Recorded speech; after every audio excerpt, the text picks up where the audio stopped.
Salut tout le monde, c'est Marianne, bienvenue à ma chaîne. Bienvenue à cette vidéo parfum d'automne.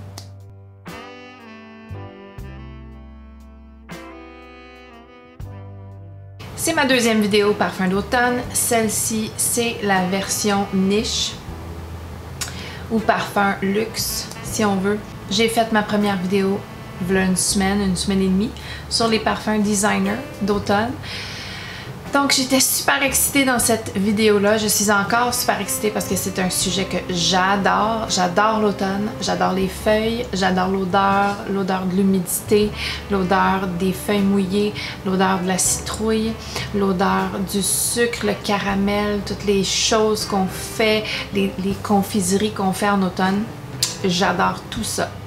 Avec l'automne vient aussi les thés réconfortants, tout ce qui est cannelle, tout ce qui est un peu gourmand ressort, caramel, pomme,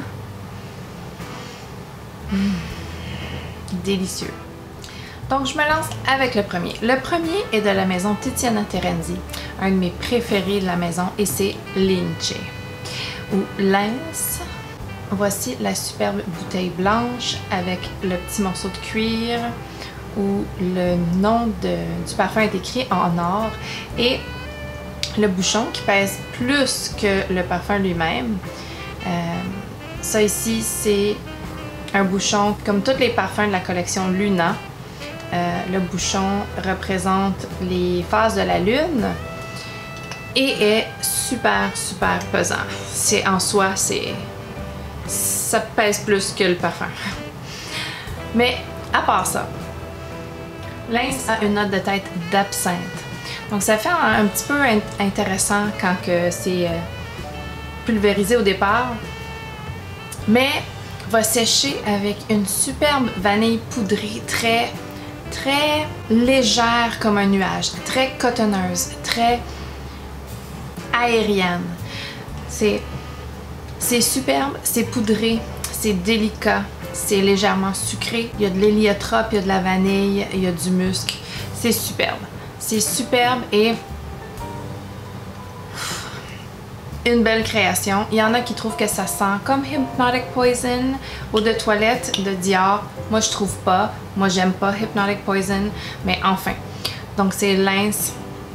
Ça tient super bien sur la peau. C'est aérien, mais c'est quand même riche. C'est parfait pour l'automne. Super beau parfum pour l'automne. Donc, je suis partie en force. Un parfum vanille. Maintenant, un parfum musc. Mon superbe Zoologist Musk Deer. Ça, c'est un musc animalique dans les notes de tête, dans l'ouverture. La première demi-heure, vraiment... on dirait un musc véritable. Il n'y a aucun produit animalier dans ce parfum-ci. Tout est fait avec des produits végétaux. Donc, c'est superbe. Donc, pour la première demi-heure, on sent vraiment une note animalique de musc qui est créée avec de l'ambrette, du oud et d'autres notes. Je vais mettre les notes peut-être sur l'écran là pour m'aider, mais ça sèche à un ambre musqué, superbe, chaud, parfait pour l'automne. C'est pas un parfum qui va projeter beaucoup. C'est vraiment un parfum pour la bulle personnelle, mais je me sens toute la journée quand je le porte. C'est juste que les autres me sentent pas. Mais ça, c'est correct pour moi. J'ai pas de problème avec ça du tout. Ah, Musk Deer. J'adore le musc. J'adore le séchage ambré. J'aime même que ça sent très animalique la première demi-heure. Superbe parfum d'automne. On va y aller avec quelque chose de très différent. De Initio Psychedelic Love. Là, je l'ai juste en petit format 8 ml de Unique. Psychedelic Love, c'est très sucré. C'est un mélange de floral sucré. Et je trouve même que ça sent assez similaire à 100 Silent Ways de Nishane, que j'ai juste un petit échantillon ici. Mais les deux sont très sucrés, floraux. Donc, il y a de l'ylang-ylang, il y a de l'héliotrope qui donne un petit peu d'aspect poudré, du Hédione qui est un arôme artificiel de fleurs blanches. Il y a de la rose, il y a de la myrrhe et il y a du bois de santal. C'est superbe, c'est très sucré. Je sais pas qu'est-ce qui amène ce côté sucré. C'est très très beau. C'est chaud et velouté sur la peau. Et ça ajoute un aspect quand même un peu féminin, je dirais traditionnellement, là, mais ah, c'est superbe. C'est vraiment très très très beau. Et Psychedelic et 100 Silent Ways, c'est pas pareil, mais c'est similaire avec les fleurs blanches, avec l'aspect sucré, avec l'aspect velouté. Dans 100 Silent Ways, il y a de la tubéreuse, du gardénia, du jasmin, il y a de la vanille. Et de là, le côté quand même assez sucré de celui-ci. Ils mettent pas de vanille dans les notes ici, mais c'est autant sucré. Les deux sont autant sucrés, autant crémeux, autant floraux. Et je trouve qu'ils se ressemblent quand même un peu. Ils sont pas pareils, mais ils se ressemblent. Et c'est parfait, parfait. Ce sucré, ce côté fleur blanche sucrée, c'est parfait pour l'automne. Ça vient casser un peu le sucre dans le parfum. Et c'est superbe. Le prochain, un petit peu plus soutenu, un petit peu plus corsé, parce qu'il y a une note de café dans celui-ci, et c'est de Atelier Cologne Café Tuberosa. C'est superbe, mais plus prononcé, plus corsé. Le café, c'est un café noir, un petit peu amer, un petit peu aigre, avec la tubéreuse qui vient casser l'amertume du café. C'est superbe. J'adore ça. Il y a une vanille ici aussi. C'est riche. C'est presque crémeux, mais avec le café qui est une véritable note de café. Pas comme Intense Café de Montal. Ça, c'est un café plus lait, plus crème, plus un latte même. Ça ici, c'est un café noir avec la tubéreuse, avec d'autres notes vanillées. C'est superbe. Ah! Waouh, waouh, waouh! C'est parfait pour ce temps-ci de l'année. C'est un petit peu plus soutenu que les autres parfums que j'ai mis dans cette liste à date. Ouf! Super! Ah! C'est fabuleux! Fabuleux! Le prochain parfum, un parfum à la rose, mais pas une petite rose style Stella ou style une rose fraîche. Non, c'est une rose corsée, veloutée, riche. Et ici, c'est Cicuta de Quinto Canto. C'est l'absolu de rose qui vient tout changer ici. Il y a de la vanille dans ce parfum-ci, mais c'est pas un parfum en soi sucré. Il y a des agrumes en note de tête, mais ça sent vraiment la rose absolue. Ça sent vraiment, si vous aimez les huiles essentielles de rose, ça sent un peu ça. C'est riche, c'est onctueux, c'est velouté, c'est une rose rouge, même bourgogne, comme la couleur de la bouteille qui est faite en velours, qui est superbe, mais qui amasse toutes les poussières du monde. Ça, c'est très frustrant. Avec son beau capuchon Quinto Canto ici. J'adore ce parfum. Il dure très longtemps. Il est concentré, il est riche, il est velouté. C'est superbe. C'est profond. C'est... Ah! J'adore. J'adore. La bouteille sale. Ah! C'est tellement beau. Cicuta, c'est pour les amateurs de rose. Le prochain, je l'ai en format UniQ et c'est Histoire de parfum 1969. C'est un parfum avec une note de chocolat et une note de rose. Mais la rose n'est pas en avant-plan ici, elle est plus en accompagnement.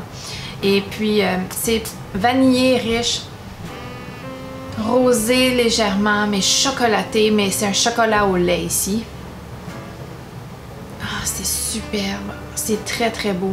Ça rajoute une belle onctuosité au parfum, le chocolat ici. Avec sa rose, ça se mélange, puis c'est comme une confiserie à la rose. C'est vraiment très très beau. Il y a de la vanille aussi. C'est riche, c'est onctueux comme parfum. Pas du tout aérien, mais pas très lourd non plus. Donc c'est comme un entre-deux. 1969 de Histoire de parfum. C'est un superbe parfum pour l'automne. Super. superbe, superbe. Le prochain, c'est de parfum de Marley et c'est Eau John. Eau John, c'est un parfum en fait pour hommes, dans leur section pour hommes, classifié ou marketé pour hommes. Et je suis pas du tout d'accord. Je trouve que c'est très unisexe. Et il y a vraiment quelque chose qui ressemble à une tarte aux pommes qui cuit au four. Il y a des épices qu'on retrouve à l'automne. Parce qu'en soi, il n'y a pas de notes de pomme. C'est vraiment les épices qui viennent faire cet effet-là. C'est de la cannelle, du miel d'osmanthus, du benzoin, l'ambrierie, l'abdanum, fève tonka, vanille, patchouli, musc. C'est superbe. Ça dure très longtemps. C'est pas du tout masculin en soi. C'est très unisexe. Eau John m'a vraiment impressionnée. Ça m'a fait un peu délaisser l'envie d'avoir Angel Share parce que je pense que Eau John est meilleur. C'est mon opinion personnelle, mais ils se ressemblent beaucoup. Ils se ressemblent beaucoup les deux. Et moi, je préfère Eau John. Le prochain, c'est de Laboratorio Olfativo et ça s'appelle Nérotique. Et c'est une vanille superbe qui me fait penser un peu à Annie de Nichonnet, mais avec un petit peu de cuir, un petit peu plus de fumée que Annie. Ici, on a des petits fruits, la bergamote et du pamplemousse en note de tête. Ensuite, safran, géranium, coriandre pour finir avec des notes boisées. De la fumée de l'ambre, du cuir et du bois de santal. Donc c'est une vanille boisée, un petit peu fumée. C'est superbe. C'est parfait pour les soirs d'automne. C'est vraiment très très beau. J'ai vraiment un gros coup de cœur pour ce parfum-ci. Nérotique de Laboratorio Olfativo. Le prochain que j'ai à vous montrer, c'est Café Chantant de Nobile 1942 et dans un format Unique de 8 ml. Et Café Chantant, c'est une belle vanille un petit peu fumée aussi, mais complètement différente de Nérotique. Celui-ci a de la cerise, de l'anis et des feuilles de laurier en note de tête. Superbe, superbe, superbe ouverture. Ensuite, il y a de l'héliotrope, de l'iris, puis il y a un petit côté poudré à ce parfum-ci, effectivement. Pour finir avec la vanille, du benzoin, du musc et du patchouli, c'est fabuleux. C'est vraiment fabuleux. Café Chantant, un superbe parfum vanille, vraiment. Il y a même un aspect un petit peu fumé qui peut-être est le benzoin ou quelque chose comme ça. Mais wow, wow, wow, Café Chantant, vraiment un grand coup de cœur pour moi cette année aussi. Un autre parfum avec la cannelle, c'est Rosé All Day de Gallagher Fragrances. Et ici, j'ai juste un échantillon. Et dans ce parfum-ci, ils mettent la note de crustade aux pommes. Donc, bien sûr, c'est un accord avec de la prune, de la rose, du sucre brun, des fèves tonka et une note de stainless steel. Bon, moi j'ai pas cet aspect, cette impression de stainless steel quand j'essaye ce parfum-ci. Ce que j'ai vraiment, c'est la cannelle, les épices de la crustade aux pommes et de la prune cuite et puis le sucre brun. Et c'est un fabuleux parfum pour l'automne. C'est vraiment, vraiment superbe. Wow! Et le séchage de ce parfum-ci est où la magie opère parce qu'on dirait presque le séchage de musc ravageur. C'est comme un ambre super riche et crémeux. C'est superbe. C'est vraiment très très beau. Ça m'a surpris. La première fois que je l'ai essayé, je ne tripais pas tant. Et le plus que je le sens, plus que je suis impressionnée. Et comment il a réussi à faire que ça sent la crustade aux pommes véritable pendant un certain temps, c'est très impressionnant. Très impressionnant.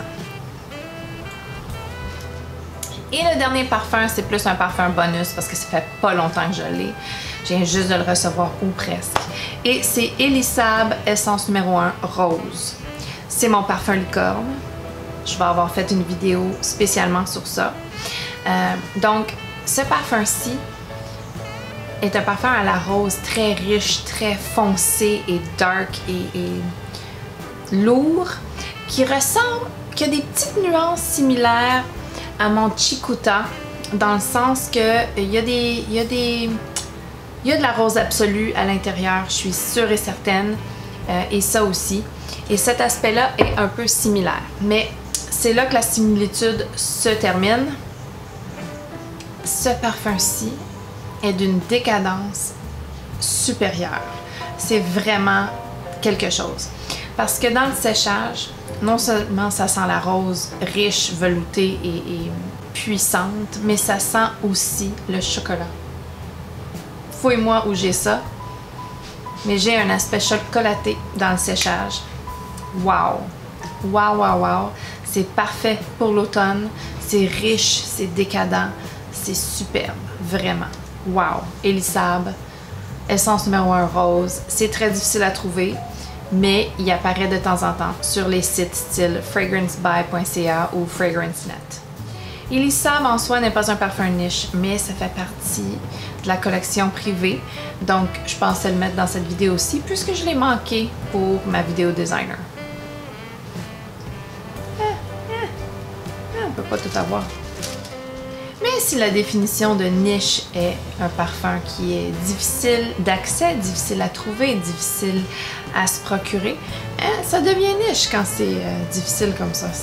C'est rendu discontinué, donc il y a quelques aspects qui pourraient faire en sorte qu'il y a sa place dans cette vidéo aussi.